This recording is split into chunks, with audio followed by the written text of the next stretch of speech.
It is July the 13th. Michael Vaughn with Brian Acker, and we're just past the midpoint of the year, Brian, but the July 13th seems to be break-even day. Yeah, that's true. We certainly in the U.S. will go certainly positive today. Hooray. Hopefully there's no 3:30 big sell that comes. And but go back to April. We were up, what, 15%, and then this 15%. Big correction hit. Yeah, about 20% correction.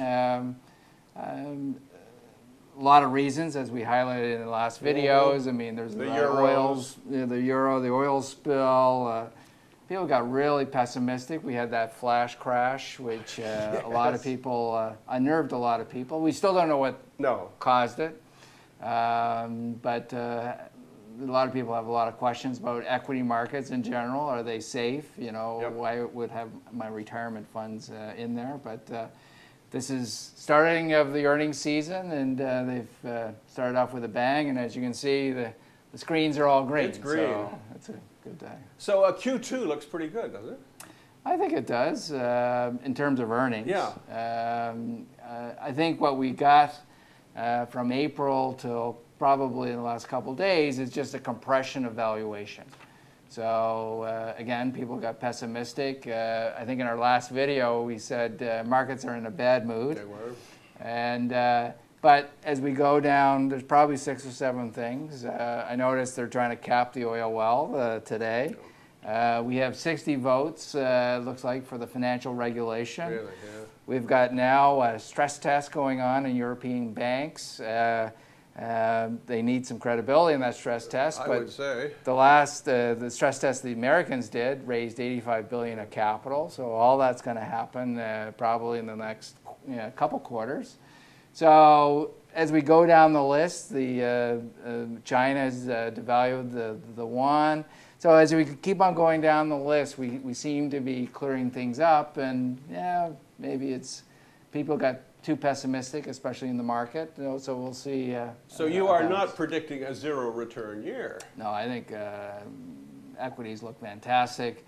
I can't even, I mean, when you start to think about the fourth quarter, I mean, we're going to have an election in the fourth quarter and all that entails. So I think this year is still going to be a good year. Have you listened to some of the early conference calls on the earnings? What are they saying? CSX, I mean, talk about a great conference call. They see, they say they have a little bit of pricing power. They see volume coming through, and they're predicting a very, very strong year. Alcoa beat by 2 cents. Actually, Weyerhaeuser came out and said they see a strong housing market for the next 2 quarters. So anyway, it's amazing what you're hearing.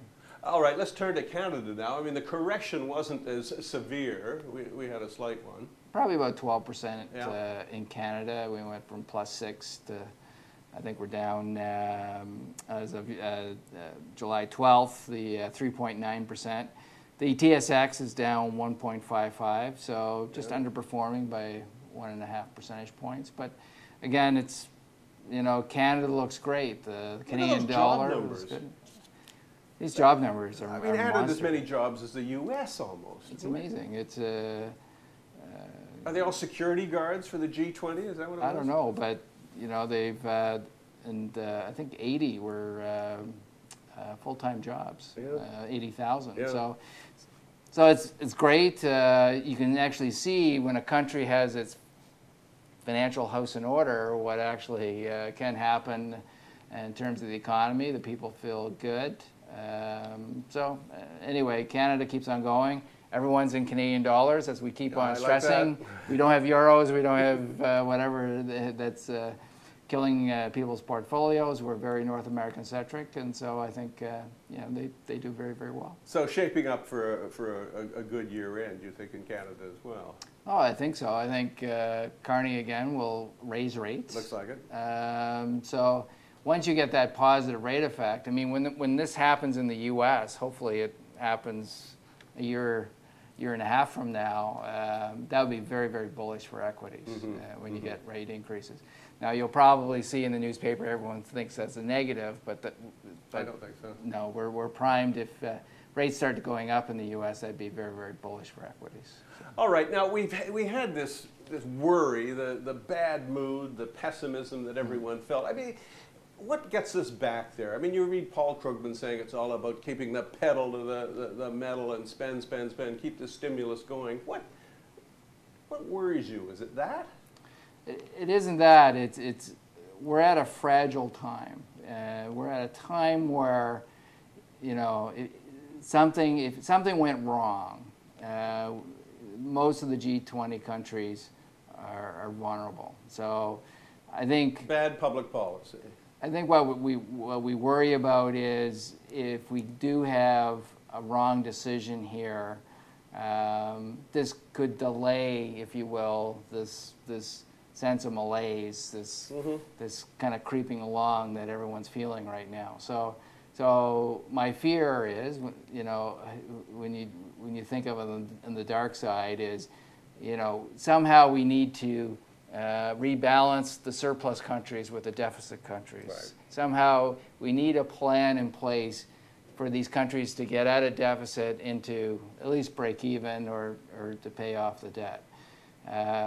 We just need capping of oil wells and what all that entails. So we have issues, and I think we'll solve these issues over time. You just wonder sometimes, well, what if that goes wrong here? But to think where we were 2 years ago, the policy has got us to a better place. Look, as I said, I was on BNN last week, and people think we're in the same spot as we were in 2008, the fourth quarter, and we're not even close. No. We're not even. The banking system is stronger. People can criticize for not lending, but we have huge amounts of capital in the U.S. banking system. The Canadian banking system is very strong. So when you look at North America, it looks very, very good, and I think we go forward. But it's not, you know, damn the torpedoes. We're going to a promised land. It's going to take a lot of work, but we're going to come out of this slowly. So I think all in all, it's about as best it can be. But you do worry if there's a setback. It's always stimulating to spend a little time with you. I'll see you in August. Brian, thanks very much. Good to see you, Michael. Thank you.